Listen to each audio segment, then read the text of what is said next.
Hello friends, अस्सलाम वालेकुम। कल लाइट चली गई थी तो हमारा ये लेक्चर अधूरा रह गया था। इसे कंप्लीट करते हैं, ठीक है।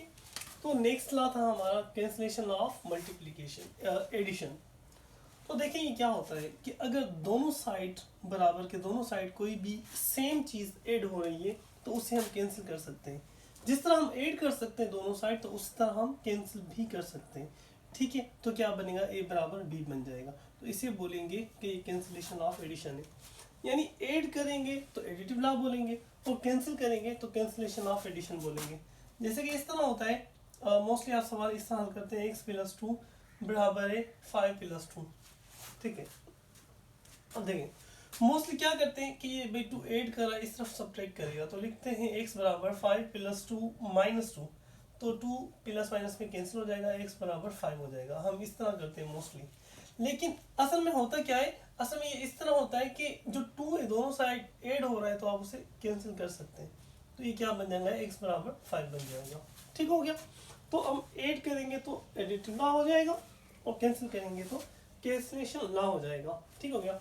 अब इसी तरह कैंसिलेशन ऑफ मल्टीप्लिकेशन है। अब यहाँ पर अगर ऐड हो रहा हो तो हम उसे कैंसिल कर सकते हैं, यहाँ पर अगर मल्टीप्लाई हो रहा है तो उसे भी हम कैंसिल कर सकते हैं, ठीक है। तो हम इसे बोलेंगे ए बराबर बी की हो जाएगा, ए बराबर बी बचेगा। तो ये हो जाएगा हमारा कैंसिलेशन ऑफ मल्टीप्लिकेशन, ठीक है। क्योंकि मल्टीप्लाई हो रहा था उसे हमने कैंसिल किया। ये कुछ इस तरह होता है कि 2x बराबर अगर हमारे पास 5 × 2 है तो हम ऐसा कर सकते हैं कि ऐसे बोलते हैं हम 2 मल्टीप्लाई कर रहे हैं वहाँ पर डिवाइड करेगा तो 5 × 2/2, 2 1 2 2 1 2, x बराबर 5 हो जाएगा। इस तरह हम प्रॉब्लम्स को हल करते हैं, लेकिन हम डायरेक्ट भी कर सकते हैं। 2 x के साथ मल्टीप्लाई कर रहे हैं, 5 2 के साथ मल्टीप्लाई कर रहे हैं, तो दोनों को हम कैंसिल कर देंगे। क्या बचेगा, x बराबर 5 बचेगा। तो ये हमारा क्या हो जाएगा, कैंसिलेशन ऑफ मल्टीप्लिकेशन। इसी तरह अगर हम मल्टीप्लाई करेंगे तो मल्टीप्लिकेटिव लॉ हो जाएगा, ठीक है। और अगर हम कैंसिल करेंगे तो हमारा कैंसिलेशन ऑफ मल्टीप्लिकेशन हो जाएगा, ठीक है। इसके अलावा एक और लॉ है, मैं आपको वो भी समझा देता हूँ, इक्वलिटी का।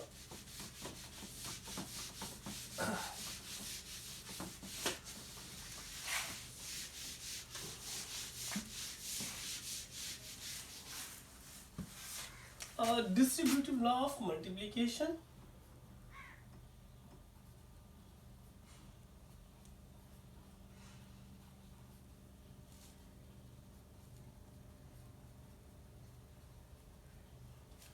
और एडिशन। तो ये हमारे पास एक और लॉ है। अब ये क्या होता है, देखें अगर a मल्टीप्लाई कर रहा है b + c के साथ तो क्या होगा, a को हम b के साथ मल्टीप्लाई करेंगे, a मल्टीप्लाई b, और ये प्लस की सिंबल हम यहाँ पर सेम रखेंगे, और फिर a को c से मल्टीप्लाई करेंगे, a मल्टीप्लाई c, तो ये इसके बराबर हो जाएगा। तो इसे हम बोलेंगे डिस्ट्रीब्यूटिव लॉ ऑफ मल्टीप्लिकेशन, ठीक हो गया। अब इसी तरह जो कुछ इस तरह भी मिला होता है, a + b मल्टीप्लिकेशन लास्ट में c। अब इसी तरह c को पहले a के साथ मल्टीप्लाई में रखेंगे, a मल्टीप्लाई c हो जाएगा, और फिर प्लस के सिंबल सेम रखेंगे, फिर c को b से मल्टीप्लाई करेंगे, b मल्टीप्लाई c हो जाएगा, ठीक है। अब देखें ये लेफ्ट हैंड साइड पे पड़ा हुआ है तो इसे बोलते हैं हम लेफ्ट डिस्ट्रीब्यूटिव, ठीक है, left distributive law of multiplication और एडिशन, ठीक है। तो ये राइट हैंड साइड पे पड़ा हुआ है c, तो इसे बोलते हैं हम राइट डिस्ट्रीब्यूटिव,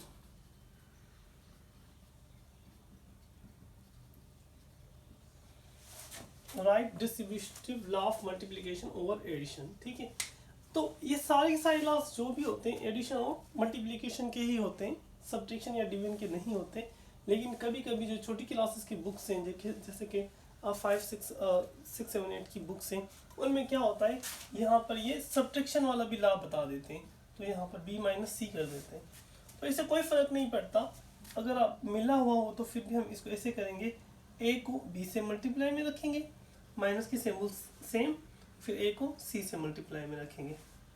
अब यहाँ पर फिर हम वर्ड यूज़ करेंगे, और जो एडिशन लिखा हुआ है तो वहाँ पर हम सब्ट्रैक्शन का वर्ड यूज़ करेंगे, लेकिन असल में सब्ट्रैक्शन के लॉस नहीं होते, एडिशन के ही होते हैं, ठीक है। उम्मीद है ये आप लोगों को समझ आया होगा। Thank you.